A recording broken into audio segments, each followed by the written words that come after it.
শুধু যে গাইবান্ধার গোবিন্দগঞ্জে হুঁশিয়ারি শিল্পেরই বিপ্লব হয়েছে তা নয়, কামার শিল্পেরও নীরব বিপ্লব সংগঠিত হয়েছে গাইবান্ধার গোবিন্দগঞ্জে। গাইবান্ধার গোবিন্দগঞ্জের কামারদের আর অপেক্ষা করতে হয় না কাজের জন্য, অপেক্ষা করতে হয় না রবিবার বৃহস্পতিবার হাটের দিন কবে কাজ আসবে। সেই কাজ করে তাদের সংসারের জন্য আয় উপার্জন করবে। এখন তারা কাজ করতে করতে অনেকটা ক্লান্তই থাকে। প্রচুর কাজ হয় গোবিন্দগঞ্জে কামার শিল্পে। বড় বড় মহাজন গড়ে উঠেছে গাইবান্ধার গোবিন্দগঞ্জের এই কামার শিল্প কেন্দ্রিক। কামারদের উৎপাদিত পণ্য দেশের বিভিন্ন জায়গায় রপ্তানি হচ্ছে।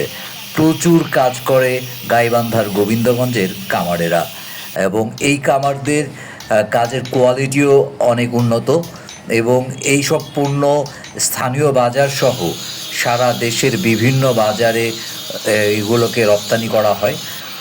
বাংলা গোবিন্দগঞ্জে থেকে প্রতিদিন এই কামারদের ট্রাকে ট্রাকে মাল দেশের বিভিন্ন জায়গায় পৌঁছে। এটা অনেকটাই নীরব বিপ্লবের মতো হয়েছে। আধুনিকতার ছোঁয়া যেমন রয়েছে তেমনই রয়েছে প্রাচীনত্ব।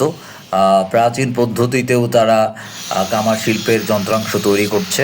দা, কোদাল, খুন্তি সহ শুরু করে ইমারতের যে উপকরণও তারা তৈরি করছে, এবং তাদের কর্মব্যস্ততা লেগেই রয়েছে।